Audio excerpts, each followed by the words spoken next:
শুভ সকাল বন্ধুরা। তো সকালবেলার একটু বেশ মুডটা বেশ খুবই খুশি খুশি ছিল, এর জন্য তোমাদের সাথে ভিডিওটা ভালো করে চালু করলাম আজকে। তো সকাল সকাল কিন্তু আমি সকালবেলা উঠে বাসি আসি কাজ সেরে নাইটি সেরে চলে আসলাম এখন আমি রান্নাঘরে। তো রান্নাঘরে এসে যেহেতু থালা বাসনগুলো মেজে রেখে দিয়েছিলাম আগেই, তো ভাবলাম বর্মশাইয়ের বাটিগুলো আগে গুছিয়ে রাখি একটা থালার মধ্যে, ভাত দিতে না তাহলে সুবিধা হয়। তো গুছিয়ে রাখলাম, গুছিয়ে রেখে ওদিকে কিন্তু আমার ভাত বসানো কমপ্লিট। আর এদিকে আজকে রান্না করবো যে ডিম আমলেট করে আলু দিয়ে আর কি ঝোল দেবো, তো সেভাবে আর কি রান্না করবো। এই যে তো আলু ভাজছি এখন এদিকে।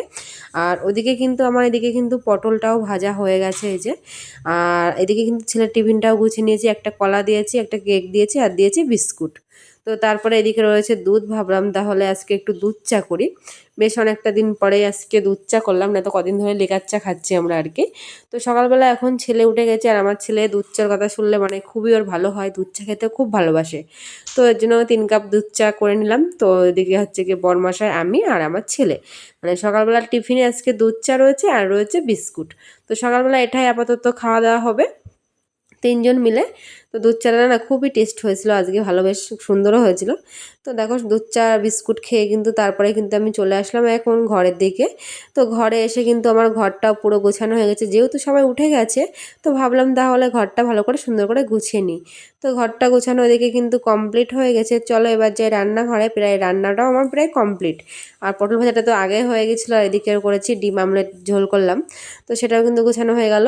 তো তারপরে চলে আসলাম আবার হচ্ছে কি থালা বাসন যেহেতু ছিল, যেহেতু সকাল সকাল রান্না বান্না তো কমপ্লিট হয়ে গেছে, তো থালা বাসনগুলো তারপরে আর কি মেজে ঘষে নিয়ে আসলাম। তো নিয়ে এসে এই যে এখন থালা বাসনগুলো সব আর কি জল ফেলে ফেলে উপর করে রাখছি। তো এগুলো উপর করে রেখে কিন্তু আমার এখন হচ্ছে কি রান্নাঘরটা ভালো করে মুছতে হবে, প্লাস ঘর বাড়িগুলো সব কিছু ঝাড়ঝুট দিতে হবে। দিয়ে স্নান করব, পুজো দেবো, তারপরে আর কি স্কুল যাব ছেলেকে নিয়ে, যেহেতু আজ রয়েছে স্কুল। আবার তাতে রয়েছে আজকে মাকে আবার একটু ড্রেসিং করতে নিয়ে যাব। তো আজকে আগে যাব ছেলেকে নিয়ে স্কুলে, ওকে স্কুলে দেব। তো দিয়ে তারপরে যাব মার ওখানে, বাজারের থেকে আমি একটা টোটো নেবো, টোটো নিয়ে মার ওখানে যাবো, গিয়ে নিয়ে বাজারের থেকে আজকে ড্রেসিং করাবো। বাজারে যে ডাক্তারগুলো আর কি থাকে, তো ওখান থেকে ভাবছি আজকে ড্রেসিং করাবো। কারণ হাবড়ায় যেতে না মার খুবই কষ্ট হয়, যেহেতু সারা রাস্তা ঝাঁকানি পড়ে। আর ঝাঁকানিতে মার পায়ে না খুব কষ্ট হয়, এর জন্য ভাবলাম অত দূর নিয়ে যাওয়ার থেকে তার চেয়ে আমরা কাছে যে ডাক্তার রয়েছে সেই ডাক্তার দিয়ে আর কি করাবো। ভাবছিলাম বাড়িতে নিয়ে গিয়ে করাবো, কিন্তু মা বলছে না থাক, আমি যেতে পারবো, অতটা অসুবিধা না। তো ভাবছি তাহলে ঠিক আছে, তাহলে আজকে তোমাকে আমি হচ্ছে গিয়ে বাজারে নিয়ে যাবো খুনি। তো মা বললো ঠিক আছে, তুই তাহলে ছেলেকে দিয়ে তাহলে আসার পথে টোটো নিয়ে আসিস, আমি যাবো খুনি। তো সেইভাবে আমিও কিন্তু কাজ বাজগুলো তাড়াতাড়ি করে সারছি, যেহেতু ভাবছি 10টার মধ্যে যদি আমি ছেলেকে দিতে পারি তাহলে 10টার মধ্যে ওখানে দিলাম, দিয়ে 10টার সময় ওখানে চলে আসলাম। তো এসে পরে মাকে নিয়ে গিয়ে তাহলে আমি হচ্ছে গিয়ে আবার 11টা 12টার মধ্যে স্কুলে ঢুকতে পারবো। যেখানে আর কি আমরা সবাই মিলে বসে থাকি, তো সেখানে যেতে পারবো 12টার মধ্যে। তো সেই ভেবেই আর কি দেখো কাজগুলো কিন্তু তাড়াহুড়োর মধ্যেই করছি। ওইদিকে বড়মশাই যেহেতু টিফিন গোছানো হয়ে গেছে, তো বড়মশাই গেছে স্নান করে এসে ও রেডি হয়ে ও চলে যাবে। তো তারপরে আর কি ছেলেকে স্নান করবো আর আমিও চলে যাব। তো এদিকে দেখো রান্নাঘরের কাজটা কিন্তু আমার পুরোটাই কমপ্লিট হয়ে গেল। তো হয়ে যাওয়ার পরেই চলে আসলাম এখন আমি ঘরের দিকে, কারণ ঘরগুলো সবগুলো ঝাড় দেবো একবার। আর আজকে ভাবছি যে মাকে তো ড্রেসিং করতে নিয়ে যাব, প্লাস হচ্ছে গিয়ে দুপুরবেলা ওখানে যাব। তো আস্তে আস্তে হয়তো বিকাল হয়ে যাবে, তো সেইভাবে আর কি ভাবলাম তাহলে ঘর বাড়িগুলো একটু গুছিয়েও রেখে যাই। সেভাবে কটা জামা কাপড় ছিল সেগুলো ভাঁজ করলাম, প্লাস তো ঝাড়ঝুট দিচ্ছি এখন। তো ঘর বাড়িগুলো ঝাড়ঝুট দিয়ে আর কি স্নান করতে যাব। আর ওইদিকে ওই যে ছেলে বসে রয়েছে, তো ছেলে আর আমি ভাত খাবো আর একটু পরে আর কি। ঘর বাড়িগুলো ঝাড়ঝুট দিয়ে ভাত টাত খেয়ে স্নান করে পুজো দিলে ব্যাস কমপ্লিট কাজ বাজ আর কি। তো সেইভাবে দেখো এক এক করে কিন্তু ঘরগুলো সব ঝাড় দিয়ে আসলাম এখানে। আর আমার ছেলে কিন্তু পিছনে দেখো খেলা করছে বন্দুক নিয়ে আর কি। আর ওর যে এত খেলনা তা বলারও বাইরে। তো তারপরে কিন্তু কাজ বাজ সেরে সুরে একেবারে কিন্তু গুছিয়ে চলে এসেছে, যে আমরা স্কুলে আর এখানে এসে যাই আমরা সবাই আড্ডা মারিছে। মার ওদিকে কাজ কিন্তু কমপ্লিট করে মাকে বাড়িতে দিয়ে এসেছি।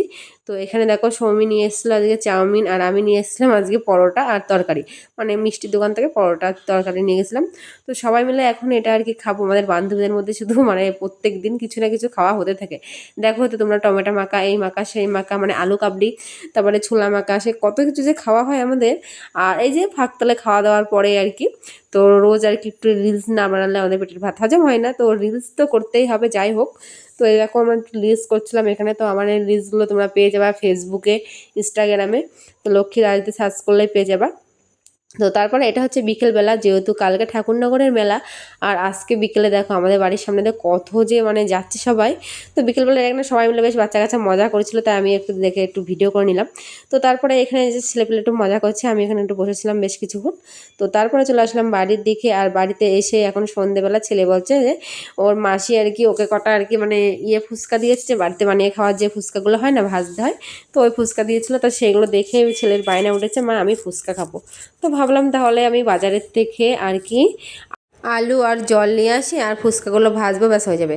আর সত্যি এগুলো কিন্তু কিনা ফুচকা, কিন্তু কি সুন্দর যে ফুলেছে, আর একটা একটা বেশ ভালোই বড় বড় হয়েছে, দেখো বলের মতো পুরো একটা একটা, মানে ভাজতে গেতে একটা পড়ে গেল মানে ইয়ের উপরে আর কি। তো দেখো হেভি বড় বড় হয়েছে, আর ফুচকাগুলো খেতে সত্যি খুব ভালো, মানে মুচমুচে টাইপের বেশ। তো আমার কাছে তো ভালোই লাগলো, মানে আমি বাজারের থেকে আর কি এক ফাঁকে গিয়ে আর কি আলু নিয়ে এসেছি আর জল নিয়ে এসেছি। আর এদিকে কিন্তু এখন ফুচকা ভাজলাম, তো এগুলো দিয়ে আর কি সন্ধেবেলা আর কি খাবো আমি আর ছেলে।